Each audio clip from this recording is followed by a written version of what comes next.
Hi, in this video I want to explain how to convert our recurse function from using arguments that are position-based into arguments that are specified inside an options object.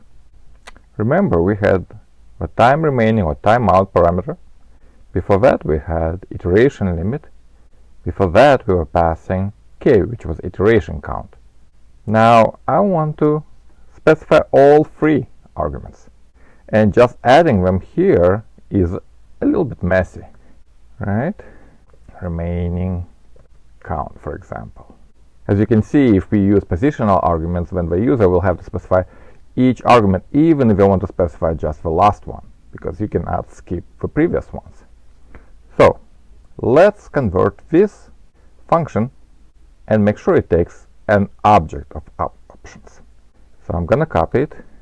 We can remove what I've just done here and leave this test as it was, options object, and I'm just gonna run it. Quick check if it works. It does work.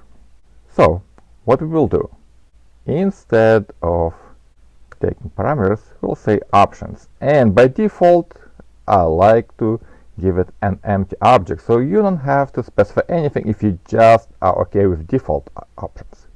And now we're gonna say options, and we'll say options, and we'll say right here, this is the new options object, so we'll say time remaining is options time remaining, right? Now here's the problem. We cannot just give it an empty object, and we cannot give the objects with default properties, because sometimes you want to specify some of the options. Luckily, Cypress comes with Lodash bundled in. What you can do is use Lodash methods like defaults. The defaults Lodash method takes an object, in this case it's options, and fills it property by property from one or more default objects. So in our case, the time remaining, let's give it 30 seconds by default. So if you don't specify the time remaining, then it will fill it with 30 seconds. Time remaining, we are right here. Let's look why this is not happening correctly. Time remaining, let's put debugger keyword right here and open the debugger. By the way, sometimes if the debugger doesn't open the browser window again. Open this and let's inspect what we have here. So the options is this thing. Oh, why is it 10,000? Because we're using it incorrectly. So we'll say time remaining.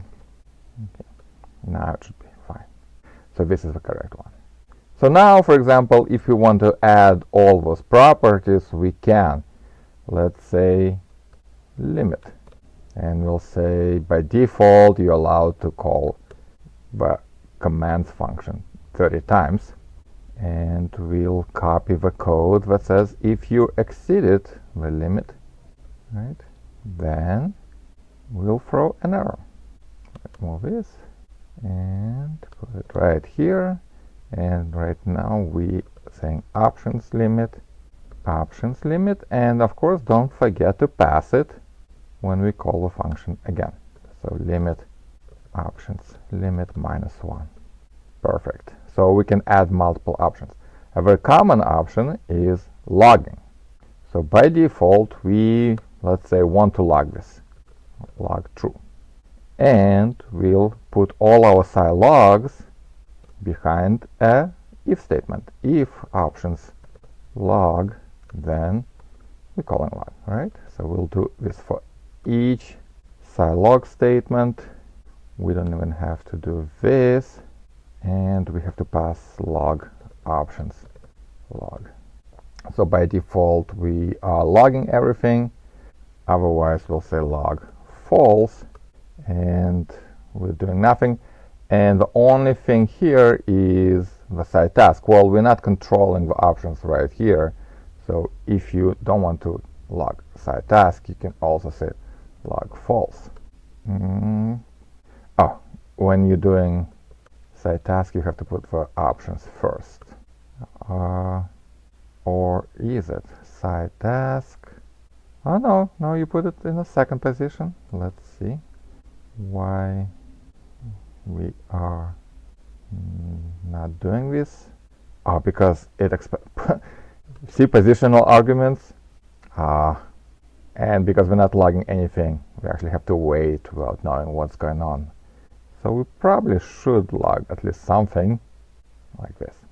So in the next video, I'll show how you can create a better user experience by describing the types for the options using JavaScript documentation help comments. This will help anyone using your function to actually know what goes inside the options object.